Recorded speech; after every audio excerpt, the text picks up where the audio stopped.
Welcome to SmithWeekly Discussions, an occasional program for our members of SmithWeekly Research. Please note this program is a private discussion and everything contained herein is for entertainment and educational purposes only. With that, we hope you're in a comfortable position, along with your favorite beverage, to enjoy the discussion. We remind our audience to examine our show notes attached to each of our shows to better understand how our program functions. Before we get into our discussion, we want to say thanks for questions coming from our audience at SmithWeekly, including Andy R., Sandro C., Jared W., and Craig S. Back on the program today is Mr. Dustin Garrow, Managing Principal at Nuclear Fuel Associates.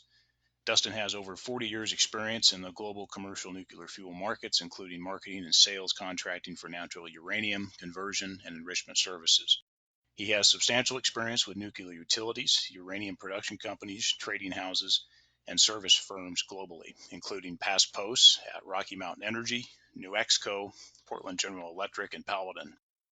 Dustin's work in the uranium sector includes negotiated term contracts in excess of $3 billion over his career, involving a number of nuclear utilities worldwide.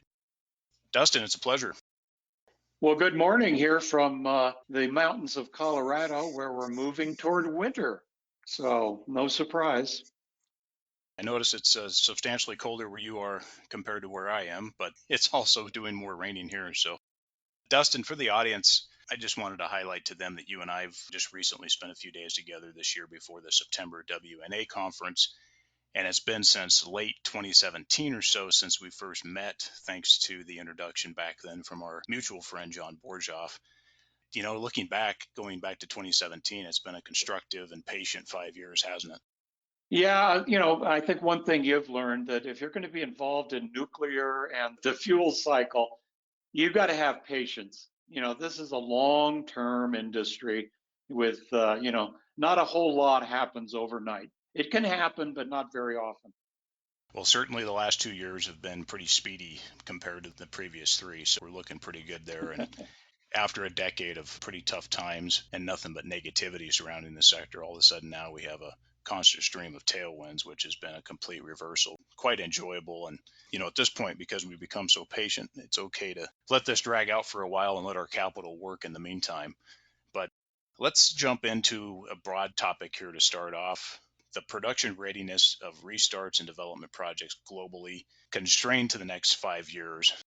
When I look at the sector of juniors out there, meaning not the Camecos, the Kazatoproms, BHP U1s, or Oranos of the world, or any other state sponsors that I didn't mention, but the juniors, I struggle to see many of these production narratives actually getting over the finish line.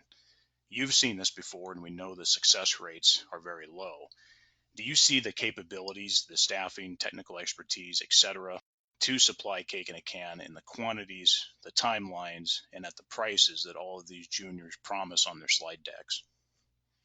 Well, Andrew, you're quite correct. I think over the years, we've had, depending on the perspective on the market, we've had a lot of companies kind of come and go in the junior space. Some were only exploration types, but some of the purported developers. Actually, just as an aside, one of the senior marketers from Chevron years ago gave the term pretenders to some of these companies. But talking about the restarts, I mean, we have Boss with Honeymoon has said that they're now made the decision to restart that project. Get to 2.5 million pounds in a couple of years is what they're saying. We've got Paladin with Langer Heinrich, a mine that I know well, making the decision to restart. Now, this sets aside MacArthur. I mean, that decision was finally made to take that mine out of care and maintenance. But it is interesting, for example, when they made that announcement, Cameco said they were targeting 5 million pounds of production this year. I'm hearing that it's now down, I think they announced to 2 million. And we may not even see yellow cake in a can till mid-November or so. So I think that now, having said that, that they had kind of flagged it, that depending on the availability of personnel, and which has been challenging, but they were going to bring the mine up, in a safe manner. And I think that's absolutely true. The mines like Cigar and MacArthur are complex. Water is an issue. You have to be very careful. And so, but the production there is pretty much committed forward. Cameco's not a spot seller, and they've pretty much been, as you know, in the market since what 2018 or 19 to get sufficient contracts to restart MacArthur. So we're kind of setting that aside and looking at at the juniors. Lotus has got Kalakira. They were in London. I know they had their marketers there. We've not seen any announced project, or excuse me, any announced term contracts yet. And then the other, just yesterday, or I guess on the 5th, Global Atomic announced a contract for the DASA project, with delivery starting in 25. And I know that their CEO has said they could deliver starting late 23, but I think they're probably buying 24 as a cushion year. So, we start to see some forward movement. Encore, they've got, I guess, 3 contracts for the Rosita restart, and that seems to be going fairly well. So, I think but then you start adding up all that capacity. And, with the biggest one being Langer, 5 million pounds eventually, but they said it will take, I think, 18 months, give or take. But you start adding all that up, and it's probably no more than about 10 million pounds. Then you have to start looking at other new developments. Trust me, it's going to take long-term contracts at acceptable prices. And we can kind of get in that area a little later, particularly in the conversion and enrichment side. But until, the price that they can get in the long-term market, I think is above 60 at least. But, UX just dropped their long-term price from 50 to 49. And I'm hearing there are a couple of producers that may be actually offering in a hybrid pricing model. So it's got spot price at time of delivery with floors and ceilings, and then some kind of a defined price that they're offering around 50. And I'm kind of surprised at that, because what we're seeing, I am doing work with Deep Yellow, and what we're seeing is with cost escalation and supply chain issues and personnel, that old $60 to 65, I think in the industry is really, we're looking $70 plus for most of the new developments. I mean, they can talk about, all in sustaining costs. Well, that's not all in cost. So I think you have to be very careful when you look at that. So, and again, it's personnel. I think the decision to move forward on either a restart or certainly a new development, you've got to be comfortable that you can hire experienced operational, permitting, financial, the kind of the whole breadth of capabilities in a mining company. And I think they're finding that those that come in from the quote outside may struggle a bit, because uranium is different because of the regulation, the processing, the transport. So I think that's kind of where we are. It's as you and I have talked, we're beyond the theoretical that, the price was so low, there's no way we can move forward. So we're cutting our budgets. We may get a little bit of money to optimize and review our project, but nobody was hiring except for, say, a Deep Yellow. Mr. Borshoff has hired a pretty complete company of experienced people. But other than that, I think that's where investors need to be a little careful and certainly do due diligence on, who will be doing this. That's certainly one question. And the other question is, if and when contracts are secured, what do they look like?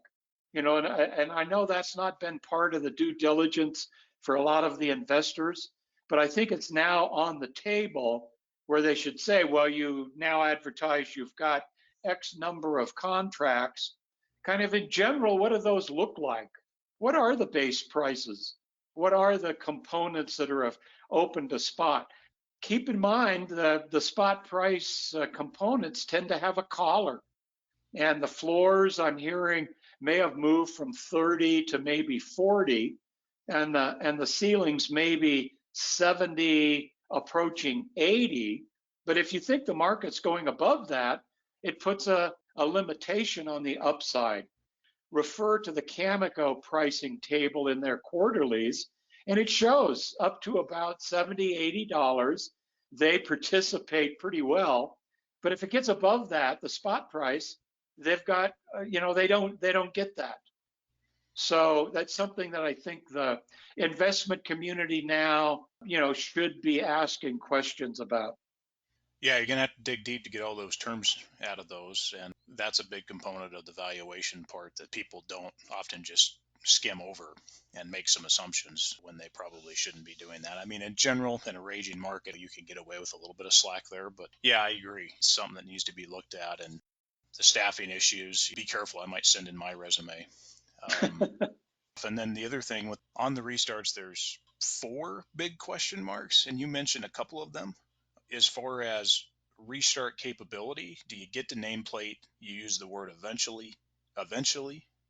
When is that? And then Mm-hmm. with respect to Cameco, I mean, even Cameco, this has been delayed. Might not see anything till end of the year at this point. We don't know for sure, but it's definitely had challenges. The first guy out of the trench with respect to signing up on long-term contracts at a price level that's very questionable in this market with respect to cost escalations that are happening. I don't want to be the first guy out of the trench in this case. That's a tough one to choke down as well. So I think there are a lot of challenges here. And when you and I sit down and look at the success rates, boy, there's going to be a lot of failures, which is going to lead to a lot of excitement as well in this market. So anyway, well, thanks for covering that off. I think that's a good piece to start out here. Switch gears, come over to Russia, Ukraine, the impacts there on the war, and the updates coming out of the fuel cycle collateral damage that's happening. Okay, well, I think it's important for the investors to know that the shipments from Russia to the West, principally the European Union, which is close to 30% dependent on Russian enrichment, and into the US, where the dependency is like, I think, 22% right now.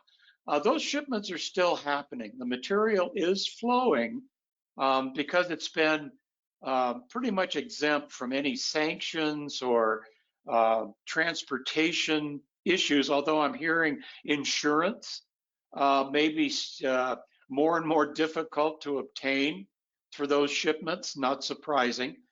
It's interesting because the utilities are focusing now on longer term uranium contracts. And I think we'll get to conversion and enrichment in a minute. But they are starting to, kind of switch their focus over to uranium.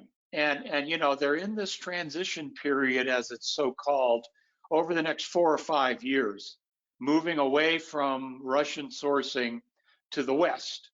But what we're seeing is the issue is with the Russian fuel continuing to flow, it does make the procurement decision making very challenging. So, in other words, do you enter the Western market, if you want to call it that, and cover off on your Russian sourced deliveries in the anticipation that those are somehow interrupted? And it's not necessarily from our side or the European Union putting sanctions on that fuel. It could come from the Russian side. I'm hearing that the annual revenue of the material shipped into the US is less than $1 billion, which sounds like a big number, but apparently at higher oil prices, that's the daily gross revenue that Russia gets from their oil. So the argument that, they'll never interrupt the shipments because they need the revenue really doesn't hold. You can then try to gauge, well, what's the probability of those shipments being cut back, being terminated, being, who knows? So if you're a fuel manager, you've got to step back and say, well, do I go out and contract for an equivalent amount of, say, uranium? But what if they keep delivering?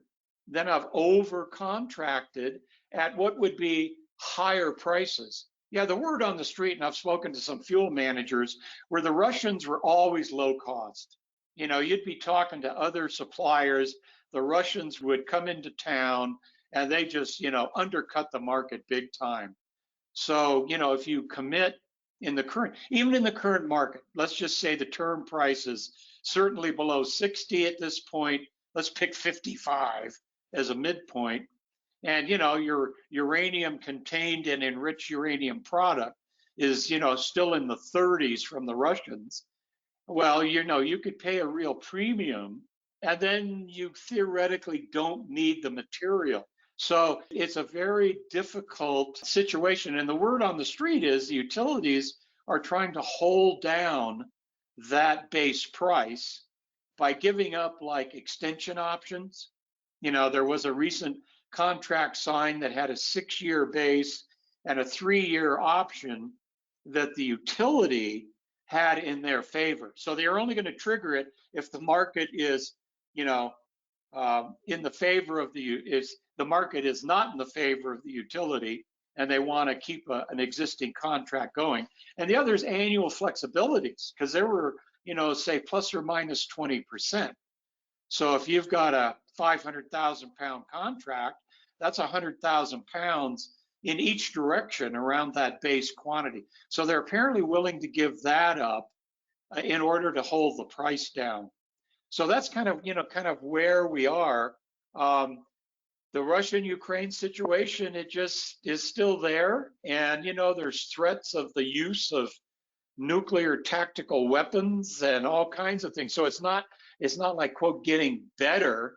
So the utilities, but they face the dilemma of, the word is some of the contracting is to cover off needs that they hadn't covered off pre-invasion. So they're just filling out their portfolio with the Russian component still there. So when do they make that decision remains to be seen. So that's kind of where we are with the Russian fuel flow. It's still going on, and we'll see what happens over literally the next several years. It's not a matter of just this year. Some of the EUP contracts in the US go to 2030. So, it's an issue that's going to be there for a while. Okay, so I want to skip to that. So on this recovering term to use here with what we have, more confusion, but also likely more demand because a lot of Western utilities, or some of them, they've been overweight Russia prior to the war. They were overweight coming into this. Good coverage period of, let's say, 3 to 5 years out or even further, but now are rethinking their sourcing book exposure because of the war, sanctions, and pressure. Do you see that this really ultimately leads to transitioning away from Russia supply in some cases of some of these utilities, but also the end result here is increased demand? Oh, I think there's no question of that, Andrew. And we'll get into the demand side, I'm sure, in a minute. But the utilities really have to give serious consideration to non-Russian sourced fuel. I mean, we're hearing that everywhere. So it's not just a few. It would be a courageous fuel manager, first of all, to not look at options. What can we do? What's the time frame? What's the cost? What's the supply reliability? Keep in mind the Russian deliveries had 100% reliability from the mid 70s in Europe and 1980 here in the US. So they had developed a 40-year plus history of always meeting their deliveries. I mean, there was no question of that. So now the fuel managers have to step back and say, well, how do I replace that? I can't do it overnight. There's not enough capacity in the West because, as you say, the utilities had been committing to Russian origin material, and that had led to cutbacks in Western suppliers, not just on the uranium front, but also conversion and enrichment. So, the Western, let's call them supply sources, had not invested, no way. Conversion and enrichment capacities were dropping in the West because the utilities were sending the message that they were willing to commit to the Russians for a pretty large percentage, really, when you think about it. So, that's kind of where we are with the utilities. In general, the market is talking bifurcation. In other words, there will be Russian material available, but and it will be at lower price, lower cost. But who will then buy from them because of the supply security issue? Then there'll be the West, which will be higher cost, but theoretically more reliable. After just to touch on Kazakhstan, when they had the social unrest right after the first of the year, the utilities started to talk more and more about diversification. That yes, these guys are the biggest producer. We will depend on them for a certain amount of our fuel, but should we really begin to look at other sources for some of our material? I'm being told, for example, Namibia is now rising up on the list of preferred uranium sources, and there aren't a whole lot of options there. So again, it's an interesting time because there's just, as you know me, I'd say there's just a lot of moving parts, but the demand in the West is now escalating, where before it was, before all of this happened, like even toward the end of last year, the general consensus was uranium demand would increase at 1% to 1.5% a year out into the future, which was okay. It's better than declining, but that had, assumptions about Chinese reactor building, the Middle East, the US would remain stable. But the perception now and the government policies and the studies we're seeing, coming out of London, as UX said after the conference, the future has never been brighter for nuclear. And when you really look at it, just to touch on it quickly, the demand side, like you say in Europe, France was going to start cutting back. They've now turned to they're going to start building more reactors. The Belgian keeping 2 reactors operating. The Netherlands wanting to build another reactor. The Germans, their last 3 reactors were to be shut down at the end of the year and decommissioned. Well, they're keeping 2 of them operating because of the energy uncertainty. Looking longer term on the net carbon side, we're just seeing, studies from the International Energy Agency, and they're saying that they did an interesting study because they said, well, if you want to get to your objectives by 2050 to 2060, you really need to do more than double nuclear. It's got to go from the current 390 to 400 gigawatts to like 820 gigawatts by 2050. And that's extension of reactor lives, that's new big reactors, that's a big impact of SMRs. And then the International Atomic Energy Agency just updated their forecast, and they now are saying in their uppercase as many as 870 gigawatts by 2050. So again, the longer term studies are all extremely positive. Korea was going to phase out their reactors at the end of their operating life. They changed the government. The new government has said, oh no, we're going to extend operating lives. We're going to restart construction of a couple of reactors, and we're actually on the upslope rather than down. So, it's happening globally, where energy security, the role of nuclear in net zero carbon has been fully recognized. The EU taxonomy. This time last year, all we were talking about was would nuclear and natural gas be in the EU green taxonomy, which it has been included. But now, kind of the events have overtaken that. And same in Korea. They have a green taxonomy, and they just made sure nuclear was part of that, which helps the financing side. So it's kind of everywhere you look, and we'll get to Japan in a minute, but it's mind-boggling, not just the issues that are on the supply side, it hasn't really improved, and where demand is looking. It's just, literally no less than a doubling by 2050. Yeah, it's all very positive, and the congregation of events could have never been predicted even by the smartest analyst out there. with some of these things you mentioned, when you talked about Namibia being a more highlighted preferred source now, or African projects, if you want to look at Niger, nobody wants to build anything in North America generally. Nobody wants to build anything in Australia with respect to new projects. So it's really interesting now that you have preferred buying coming back to the West, but still Australia, North America, and that Canada, US don't want to build anything new. And then you really got to come back to just Africa. And there's really only two proven supply sources in Africa, which obviously one's more preferred than the other, but it is quite challenging. And UX to come out and say it's never been brighter. Yeah, and I don't think they're referring to the light from the blast. Yep. You mentioned the use of weapons, the fear spin that's coming out of the war with respect to commercial reactors. The anti-commercial nuclear group's audience and effect has been substantially cut off in the recent years, in my view. I mean, there's very few. I mean, just the reduction in social media is an indicator with respect to some of these anti-comments, where almost nobody is following them anymore if you look at it from at least a retail media standpoint. I want to come back, Dustin, to transportation now. Transportation continues to be quite a debacle, whether it be logistics coming out of Russia and Kazakhstan, or attempting to get regulations, specs, procedures, and infrastructure in place to handle Class 7 IAEA rules for transport out of the new jurisdictions, which are being contemplated, or new routes being contemplated that have never handled uranium export.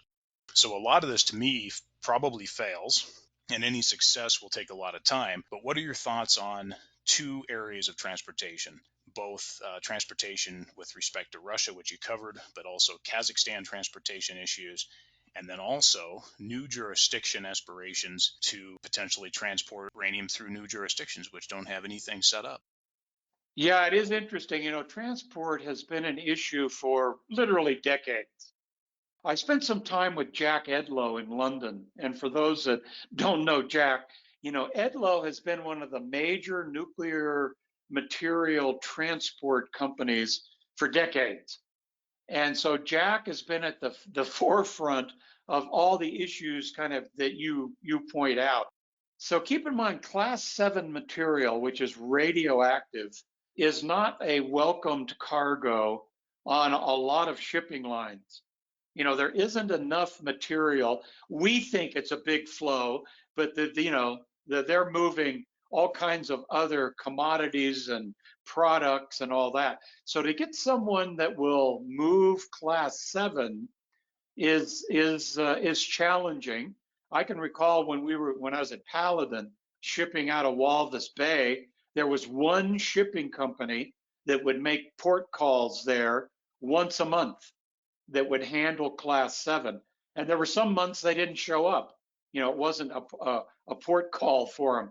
So just kind of in general, it's been, difficult. And now with what we're seeing, first of all, Russia, keep in mind, other than material shipped to the Chinese, the Kazakhs were shipping all of their uranium out of St. Petersburg. So it went by rail across Russia to the port at St. Petersburg. Well, that route is really not available. Let's put it that way. So they're, for example, looking at alternatives. And one, in fact, is through China to Shanghai, which I know they're looking at that. But the other is the Trans-Caspian route, which, goes out of, Kazakhstan, through, I can't remember exactly the countries, but the material has got to be handled several times. It's got to go on, ships and then offloaded, then rail, and then loaded back on ship, ends up in the Black Sea. I was told that the route works, but they need to get permits for bigger volumes. So they're working with the countries involved, but it's like 5 times the cost of the rail shipments to St. Petersburg. So it can work, but what are the delays? What are the costs? I was told the Black Sea is not a particularly secure location. The Russian Navy is still very much the presence there. So yeah, and insurance rates. What companies will insure, nuclear materials, being shipped open ocean?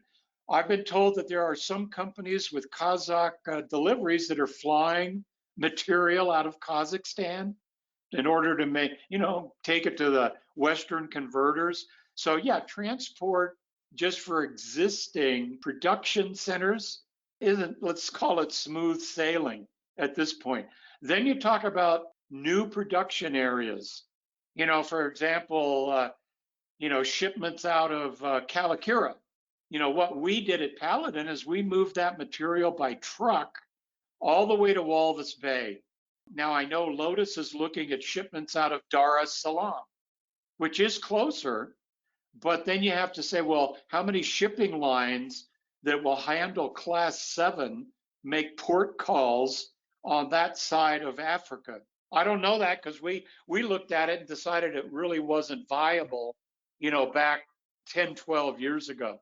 Now I know that again, Lotus is looking at it and they're very positive about it. There's a project in Mauritania and out in the desert that's being proposed. And I kind of looked into that, and then the port facilities aren't really designed for larger ships and class 7 carriers. I'm not sure they make port calls there. So I think that's something when people say, oh well, we're going to be the next producer, and then you go, well, there's a lot of issues here that need to be addressed. And and like Jack said, transport is not improving, let's put it that way, and it's going to be an issue going forward.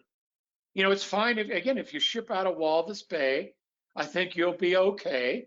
If you ship out of Adelaide or Darwin or something, that should still work. But it's a difficult part of the industry, let's put it that way. Yeah, I think you don't have to reinvent the wheel here. And if you're going to attempt, sometimes it makes sense just to use the same old route that you always had. With respect to Lotus, I mean, good luck with that. We'll see it down the road, but I don't think it's going to be smooth sailing, as you stated, to looking at alternative routes. Stick with what worked last time and just moving it through where you have to get out of Walvis Bay and the various customs stops and dealing with the officials and brown bag lunches, et cetera, to get out. But, good luck trying to get a new port on board and get all the infrastructure in place and deal with the specifications and regulations associated with that. It's very difficult, as we've seen. We've seen this attempt out of Peru, for example, Dustin, for many years. It's the same old song and dance. And now it's been proven out because we followed this for many years. It just doesn't happen as quickly and as smoothly as people think it does. And the other thing, Andrew, that the investors need to realize are the working capital implications. So if you're a producer, I don't care who you are, you get paid when your material is book transferred to a customer at a conversion facility.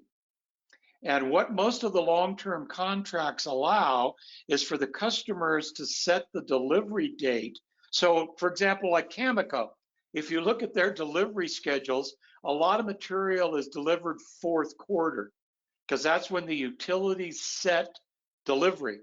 So material that, okay, let's say Namibia, you produce at Husab, it goes to the port at Walvis Bay. Hopefully it's, a ship comes in once a month, you load it on the ship, it goes all the way to Houston, loaded on a truck, goes all the way to Metropolis, Illinois, it's accepted into the converter, and then you could wait months before you then transfer it to a customer, and then it's 30-day payment. So people say, well, the producers hold 6 months of inventory, and therefore that is going to affect the market. No, that's basically part of the supply chain that you have to carry in order to meet your delivery commitments. And if you're big enough, the utilities call the delivery location. So you've got to keep inventory at Metropolis, at Cameco, at Orano. So again, that's a big working capital commitment. You may produce a pound and not get paid in 6, 7, 8 months when it finally gets delivered at a converter and paid by the utility.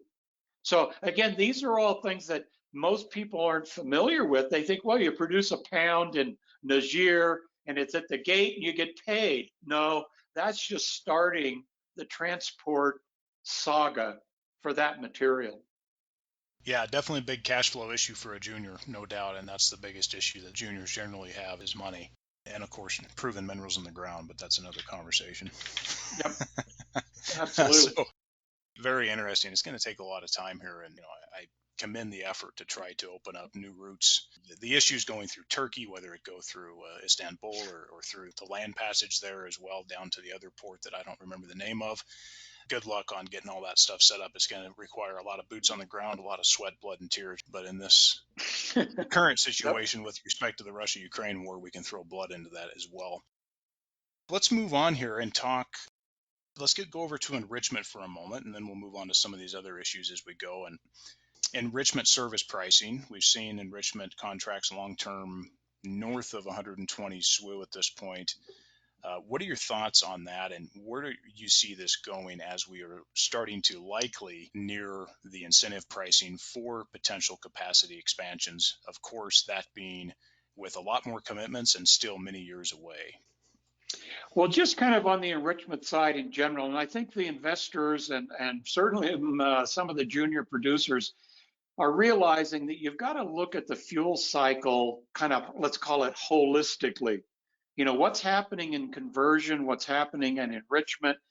And to just back up a little bit, again, with the Russian penetration of the Western fuel markets, the big enricher in the West is Urenco.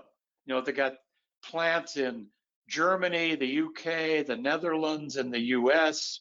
They gave a presentation at the World Nuclear Fuel Market in 2021, and they put up an interesting slide that showed that their capacity peaked in 2015 and was on the downslide.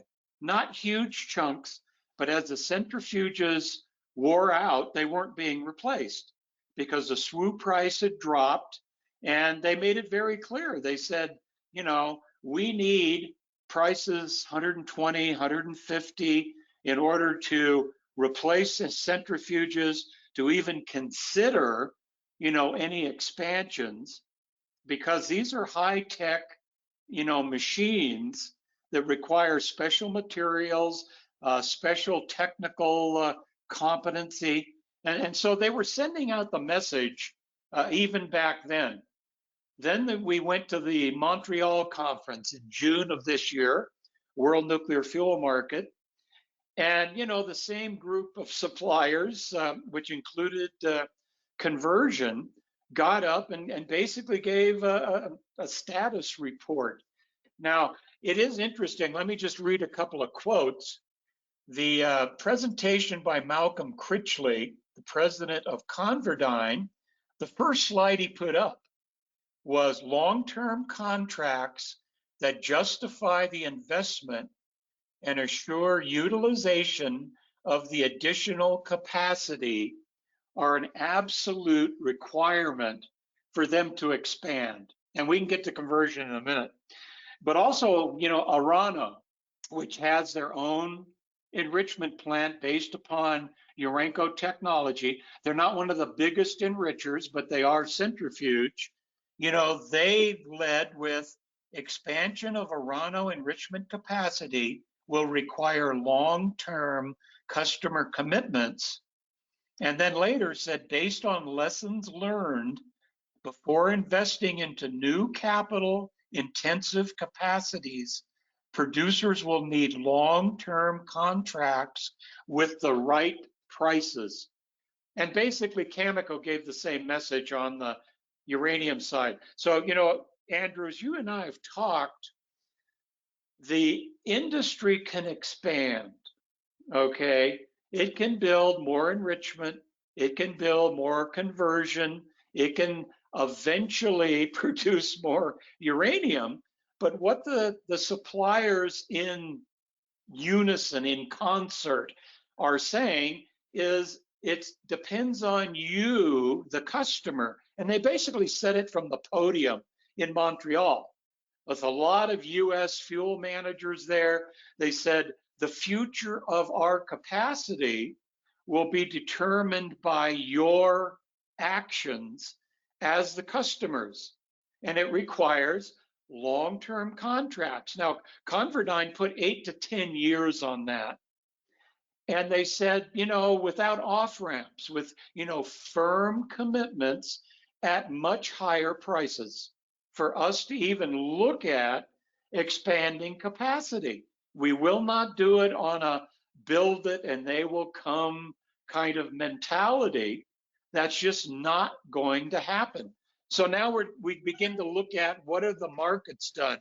And yeah, looking at SWU, at the end of last year, new term contracts were listed at $61 per separative work unit. Well, the latest price as of the 3rd of October is $135 for new long-term enrichment contracts. So, the price is obviously more than doubled for enrichment. And if you look at spot where there's very little SWU transacted, that's gone up 2/3 from 56 to 92, but there's really not any material around. So that's kind of how the enrichment market has reacted. And so, Urenco has said, well, yeah, we're beginning to look at what does expansion mean. They have an internal project called Project Sunflower, which I thought I kind of liked. But they said we've got to look at what does it mean technically, supply chain, people, financing, on and on and on. And they've said it's 4 to 5 years to really get the supply chain in place to try to expand enrichment capacity. Now, before we leave enrichment, there's been a lot of talk about underfeeding versus overfeeding of the enrichment plants. For several years, Urenco in particular did what's called underfeeding. So they were committed to deliver a certain amount of enriched product to the utilities. And for that, the utilities were committed to deliver a certain amount of uranium in the form of natural UF6. But the enrichers could change the operational strategy where they put more enrichment into the process and basically diverted some of the uranium. In other words, it's being likened to an orange squeezer. You put more pressure on and you get more juice out from the same orange.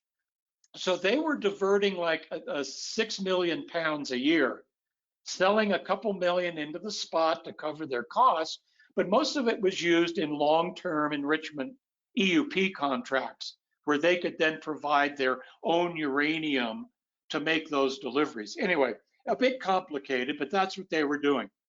Well, now they can do the reverse.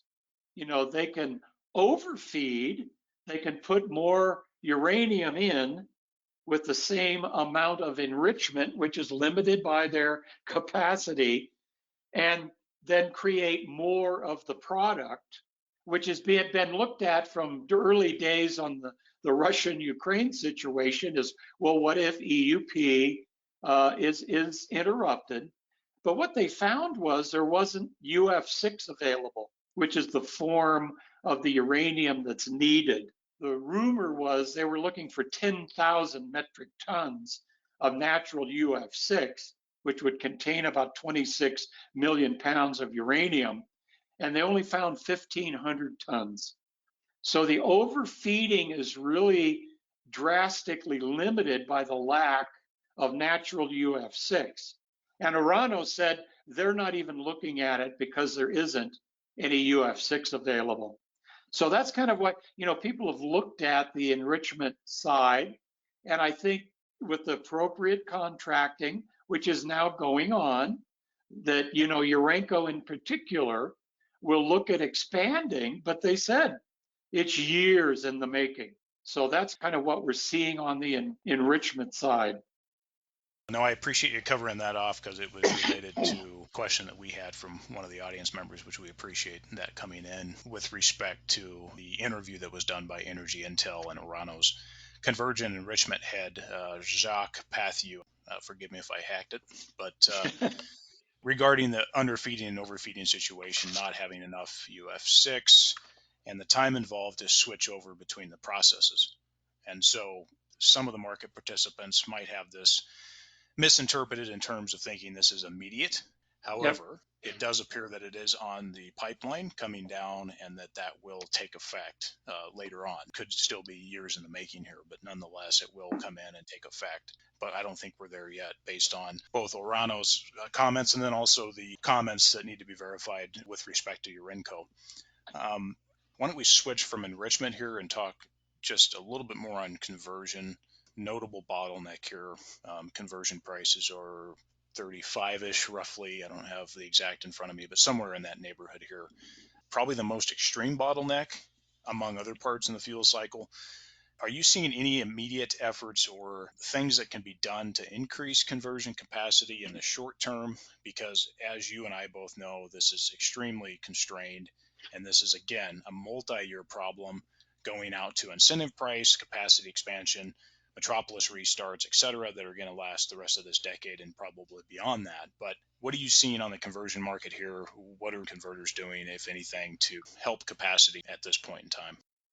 Well, as you say, conversion really is the pinch point, and that was recognized in a panel at the WNA in London. The head of the Euratom Supply Agency said they had looked at it, and yes, the two issues were transport and conversion. Well, just to let your audience know, because the price of conversion dropped post Fukushima due to more inventory, due to continued production. Conversion is a chemical process. And so you put in, natural U3O8, go through, uranium, it turned it into uranium hexafluoride, which is a gas. So the capacity, unlike enrichment, there's really no flexibility. It's a flow through chemical plant. Now, what happened was in 2017, the price of conversion was below $5 a kilogram U. So just use that as a benchmark. And at that time, Converdyne and the Metropolis conversion plant, which is in Metropolis, Illinois, they said, well, we can't make money at these prices because the long-term price was also depressed. So what they did is they went around and bought up virtually all of the excess conversion. They gave a presentation in 21 at the World Nuclear Fuel Market. They said they did 13 contracts, spot, midterm, and that was to be used to deliver into their existing legacy contracts that were at higher prices. But they literally, as they say in Europe, hoovered up all of the conversion. So then they shut down the plant at Metropolis. And they said, we will bring this back when the market calls for it. And in that process, the plant, the nominal capacity was like 12,500 metric tons at the time. Well, when the fluorination cells, which are part of the chemical process, needed to be replaced, they replaced them with smaller cells because the market wasn't calling for more conversion. And it didn't make sense to invest the capital to keep the capacity at that 12,500 metric tons. So it dropped physically to 7,500. So there were 5,000 metric tons of capacity taken off the table. The license was still there to be larger. The land area is big enough to do it because they had operated at a higher rate. So when this now came up post-Russian invasion, Malcolm Critchley, the president of Converdyne, which is the marketing arm of the conversion facility, said, hey, here's the real world, guys. Here's what we did. And, the price of conversion when the plant was shut down went from, under 5 to around 20. The term price got to, well, the one at the end of last year, the term price was 18 for conversion. And so basically Converdyne and also Orano has a new conversion plant that they're ramping up. which has gone, relatively slowly. They're doing it very safely, very consciously. But ConverDyn said, hey, we're going to start ramping up. This was pre-Russian invasion, and we will reach the 7,000, 7,500 metric tons by early 2023. And they said recently they are still on that path. Okay. But Malcolm in Montreal was extremely explicit. He put up a chart and he said, well, we could physically expand back to that 12,500 metric tons, but this is what it takes.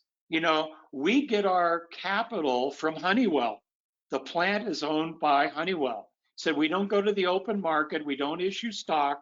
So here are the criteria that we have to meet. And it was, status of the market, production cost versus the competition, existence of long-term contracts at much higher prices to underwrite the capital investment, and of sufficient length that, we utilize that capacity. And he said, then we have to kind of bundle all that up and we have to go to Honeywell and they look at it and then they say, well, we have to compare this to alternate investments for our capital. And he said, at the time, he said, conversion does not compare very well to some of their alternative investments.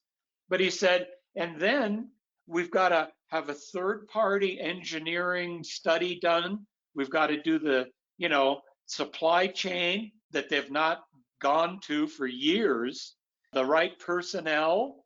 They apparently during the ramp up have been pretty successful in hiring the necessary personnel to run the plant.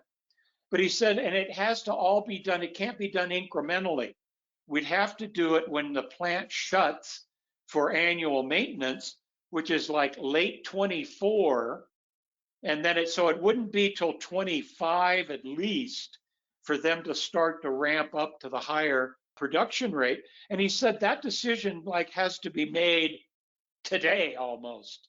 It's very immediate to get all of the criteria in place. And he said there's no guarantee for them to meet that late 24. The implication is they can't really do that. So then it would probably be late 25 or whatever. So we're talking 4 years before they can expand. And Arano said they're not really looking at it yet because the market wasn't calling for it. Let's put it that way. And Cameco, I've been told that their facility is limited by physical space. There's developments kind of all around it. Now they can do some expansion, but not a lot. So that's kind of where conversion is. Malcolm was interviewed recently and he said, well, we can either wait for the demand to show up and get the contract then, or we could take the risk. And he said, that's not going to happen. The industry, as you point out, the supply chain is more than willing to respond, but they're putting the market risk back on the utilities because there's now kind of a nascent move that says, well, wait a minute, down the road, maybe the Russians become acceptable again.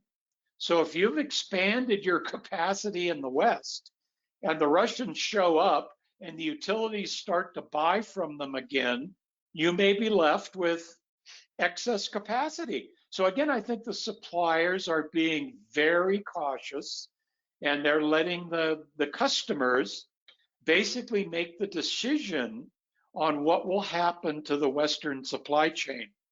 And so that's kind of where we are. We're just waiting. Now, again, the conversion price, just as another benchmark, term was, again, as I said, 18 at the end of last year, and it's now 27.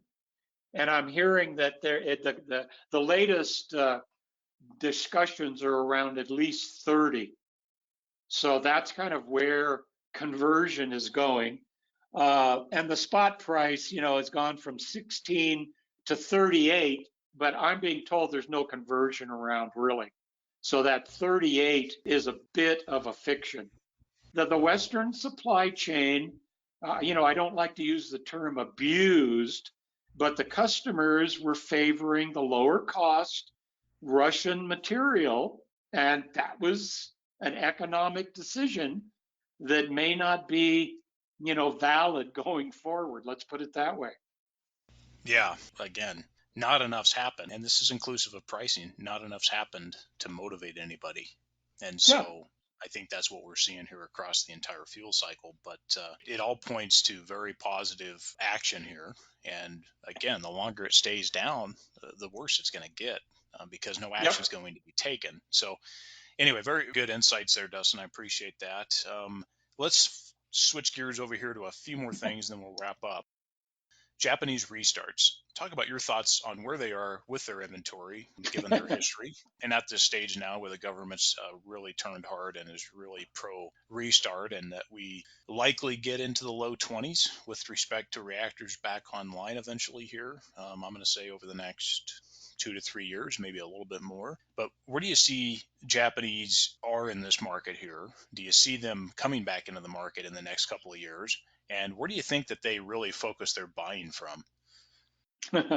Yeah, a very interesting topic, which was really on the lips of a lot of people in London at the WNA.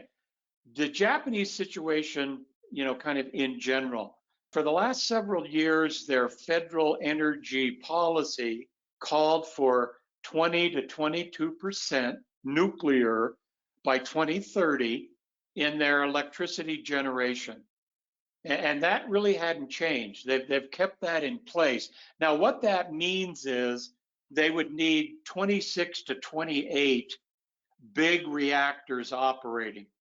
Now, at the time of Fukushima, there were 54 reactors in Japan. That's now dropped to, I think, 38 that could be considered operational. In other words, there were the damaged units. There were some that just got to the end of their life. So we've gone from 54 to 38 potential operating units. Now, they have 10 that have passed all the hurdles. So you've got federal review by the NRA that had to be set up after Fukushima. So that took years. So that's a Nuclear Regulatory Administration or whatever that does the initial analysis of a reactor for restart. And so they look at all kinds of things, which I won't get into. Then it goes to the locals. In other words, the provincial governments have a say, not formally, but no one will start a reactor until the local government gives their okay. So, long story short, there's now 10 reactors that are operational. Okay. The new government comes in. The old one was not really supportive of nuclear, let's put it that way. But the new government comes in and just recently said by next summer, they want an additional 7 reactors operating. Now, the ones that are on the list have all passed the federal safety review and have been approved to operate. So now the government's got to go to the local, provincial governments and argue their case. Let's put it that way. There is some skepticism they won't make it, but that's the current plan. So if they do, then you've got 17 operating reactors. Let's pick the next 2 years. And then you start pushing for the next round that would get you above that 20. Okay. So the utilities, the inventory, after Fukushima continued to grow. The utilities did take some deliveries, and I'd see numbers that the inventory got to maybe 105, 110 million pounds, which sounds like a lot, but back when they were operating 54 reactors, they were consuming 20 million pounds a year plus, and they wanted at least 4 years of strategic inventory. So, around 80 million pounds, maybe it was a bit less, was really something they wanted to have. Okay. So during the post-Fukushima era, not much of that inventory was disposed of. I've seen a number of 5 million pounds is all was sold. It was interesting. It was through Japanese trading companies to utilities in Eastern Europe because the Japanese utilities did not want to be seen forcing down the Western uranium market. That's how concerned they are about long-term security of supply. Okay. So now that inventory I've seen is 80, 85 million. But one of the longtime industry analysts has just done a deep dive on Japan and concluded that inventory is not spread equally amongst the utilities.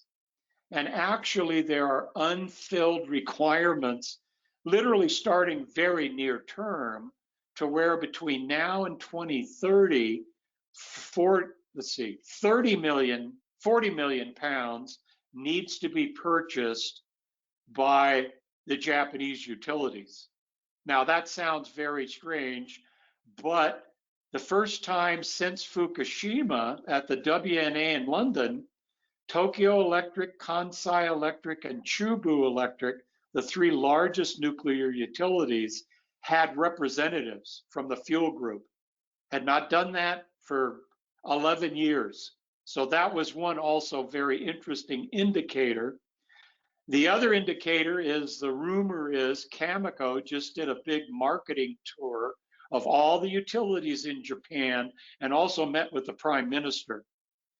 And so, I'm a confluence of events kind of guy, and you start putting this all together, and it strongly suggests the Japanese will be in the term market. They're not spot buyers, they never have been, but they'll be trying to sign new term contracts soon.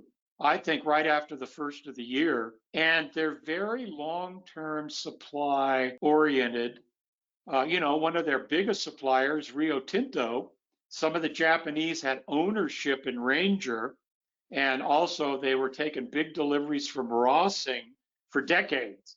And that producer is now gone, as you know, Ranger's being decommissioned.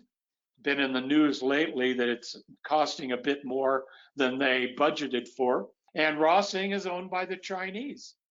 So the Japanese now have to come in and say, the trading companies are already invested in Kazakh joint ventures.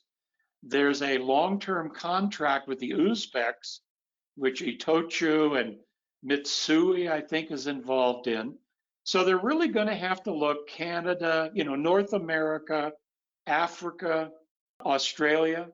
And you mentioned that Australia was, there wouldn't be new projects. I think there will, but it's going to take time. And so, they'll look for it, I think, in those three major regions. And like you say, in Africa, you got Niger and Namibia. But keep in mind, in Namibia, Rossing is 100% owned by the Chinese. Husab is 100% owned by the Chinese. So you've got Paladin that has, the Chinese own 25% of Langer. All of a sudden, you've got dominant, certainly now, Chinese presence there. And so some of the newer mines, I think, will get a good hard look by the Western utilities. So yeah, demand, is coming. It's not just, it's the US utilities, it's a little less in Europe. We'll focus on that. The others, the Emirates, I met with them in London. They'll be out first quarter for delivery starting in 2025. They need to buy fuel for those soon to be 4 operating big units. And so we're seeing the demand picture, everybody's focused on the US utilities.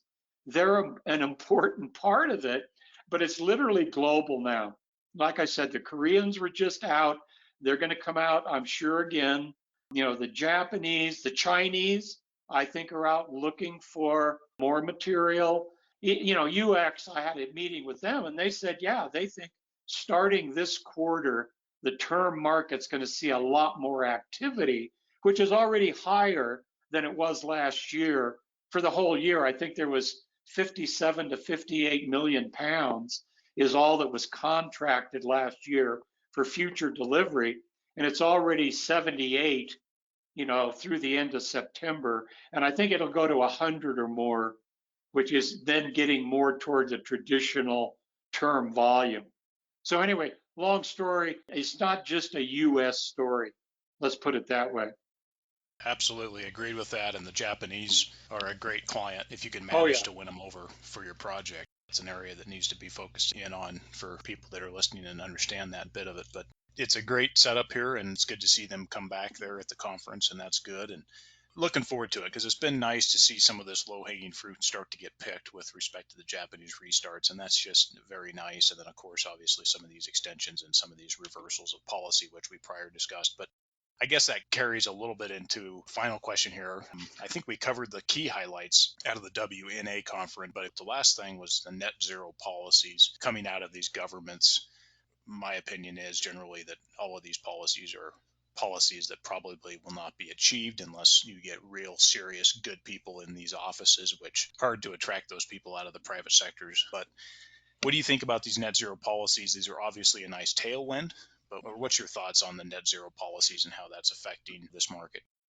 Well, I know that the International Energy Agency, as I mentioned, did the study of how do you get here. In other words, if you assume, I think it's 78 countries have now come out with a net zero objective or strategy or policy, and so I think it's gaining, what we call momentum worldwide. Will we get there? As you say, probably not, but I think what's important is the perception. It's all of the big countries. We're going to be moving in this direction. Therefore, nuclear needs to be part of this. It may be SMRs, like in the US, the Department of Energy just put out a study which is coal to nuclear. And they looked at over, I think it was about 400 coal plant sites. 157 of them are already in the decommissioning mode. And they said,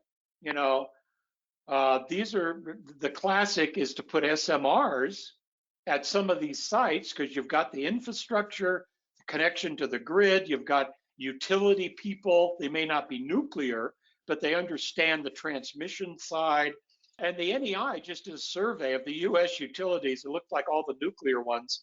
And they said, yeah, we could see 90 gigawatts of SMRs by 2050. That's not unreasonable. So I think that's kind of, the net zero, because it's now being linked to the climate change issue, whatever anybody thinks, yes, no, whatever, it doesn't matter when people say, hey, we've got to, even the corporations, we've got to move in that direction. But as you point out, that International Energy Agency study basically says by the late 20s, early 30s, you got to be building 30 big reactors a year worldwide. So you got the Chinese saying they're going to do 10 a year, whatever. So, you've got to have a real, I hate the term renaissance, but a major shift toward, SMRs, big 12, 1400 megawatt units being constructed. And it's going to take the industry, which I think will try its best. It's got to take the investment community saying, we will bring in the hundreds of billions, that will be required to do this. So there's a lot that needs to happen, obviously. But yeah, so coming out of London, all of this was kind of being discussed. So there was the most positive vibe, the most positive outlook that I've seen for literally decades. I mean, it really was kind of amazing. Will we get there? The president of Westinghouse was on one of the panels and he said, hey, we've not been building a lot of reactors lately. So we've got supply chain issues, nuclear engineers. In the US, there were probably 20 universities that had nuclear engineering programs, and that's probably down to 5 now. As you know, all the issues, it's money, permitting, commitments, on and on and on to get there. But at least now we're starting to move down that road rather than, oh, nuclear is yesterday's news, old technology, too expensive, too slow, on and on and on. And the other thing is, IAEA just put out a study on climate change and Africa. There was this move about we're going to build big 1,200 megawatt reactors in Nigeria. Well, now that's more on the SMR side. We'll bring in a 300 instead of a 1,200. And so that's much more digestible. All of that put together suggests that it's going to be a big issue going forward, but an awful lot's got to happen. It's never been brighter, so to speak, in such of the poorest conditions. And I guess the positive thing out of this is the equities haven't responded that well, and in fact have been generally hit pretty hard as a result of the broad market and maybe some of the leverage coming out of the sector going back to September 21. But it looks even better today. The equities continue at a nice discount from their highs, which is nice for folks that are deploying capital, which is us. It's all very constructive and good things coming. And with respect to some of the reactor projects that have resumed, Egypt, for example, some of the interest coming out of the Middle East, besides the Emirates, but some of the other countries starting to get on the bandwagon a little bit. We'll see SMRs. If we can get there with some of these deployments, that would be good to see. And with some of the smaller sizes for some of these developing nations that could potentially be more affordable as economies of scale come down here on these once they start getting deployed. And places like Puerto Rico that actually need them. I mean, a lot of these island nations can utilize these things. And then the future application in maritime with Core Power that's looking at a lot of the maritime applications, which a long way off, very constructive, a little more intelligent here as far as some of the applications and some of the policies and application for space technology, et cetera. Not to expand on that, that's well beyond the usable life of you and I, but like that. There was a panel that had SMRs discussed in London, and the Rolls-Royce, now it does say Rolls-Royce, people need to keep in mind that it's interesting. Some of the technologies, like the Rolls-Royce SMR, is 470 megawatts. So it's like almost half the size of a big unit. And they're using existing fuel designs. So no HALEU, no, you gotta, this is a 17 by 17 bundle kind of technology. And so I think they could be, prototypes before the end of the decade. I mean, they are really getting a lot of attention, and it's now governments, so, oh, the funding won't be there, private, funding will, no, now it's the government of the UK, Canada, Russia and China are already building prototypes. So I think the penetration of SMRs, and they're talking here in Colorado, in Wyoming, that we could start to see one, by 29 or 30. And that's not that far off. You keep in mind, you've got to start buying the fuel for these things well before that. Actually, before the invasion, the Russians, which are the only ones that can now produce HALEU, high assay, low enriched, they had 3 contracts already, and the delivery started this year. So, oh, SMRs, they're off over the horizon. No. The fuel cycle will start to get impacted much, much sooner than the prototype is going to come on. I think 4 or 5 years minimum. And like I said, there were some deliveries this year for SMR projects. We'll just have to wait and see. Finally, they're getting on with that, and there's actually some serious players coming in there and not just a bunch of fluff, which has happened in the prior years. But Oh, it yeah. would be really nice to see Rolls-Royce roll out their international, export package into these sectors. Maybe they get faster approvals, not having to deal. Maybe they generally avoid the U.S. at this point. And the GE Hitachi venture on that side, we'll see where the specific Corp and TerraPower joint venture goes with respect to Wyoming, but a little more skeptical on some of these. NuScale keeps pushing out a bit. Not so much interested there, but to see Rolls-Royce really go after this, use normal conventional technology that's already out there, that's already off the shelf. It's really good to see some of these other players come in here. And as you said, it's starting to come into the fuel cycle, which will impact this cycle now, which is good. So, Dustin, I guess to wrap up here, we've been at it for a while, but last thing, real quick, for any of our audience who might want to meet up with you at the next industry conference or two, where will you be next and to finish off the year?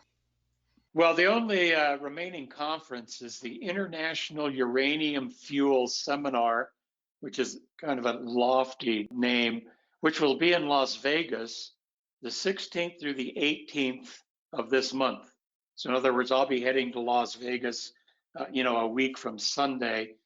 And unlike London, where there was only one US utility, Constellation, the biggest, this will probably be extremely active from a North American utility standpoint, because next year, all of the conferences through the WNA in London, will be in September, there will be a conference in The Hague in April, and then one in, I think it's Slovenia, the World Nuclear Fuel Market, in June.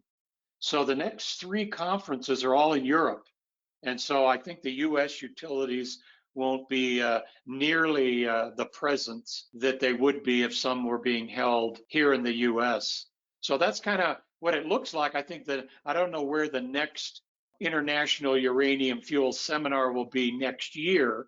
It'll be somewhere in North America, but it could be a year before a US utility related or supported, let's say, conference takes place. So that's kind of what we're looking at is, pretty quiet between now and April when The Hague, which is a WNA NEI joint conference. So that's kind of what we're looking at. Sounds good. Well, let's leave it there. Good luck at that conference there, Dustin. Safe travels. And I appreciate you taking the time here to chat. And we'll talk again soon, my friend. Okay, well, I appreciate the time, and hopefully the investors didn't get too bored with the complexities of the nuclear fuel supply chain.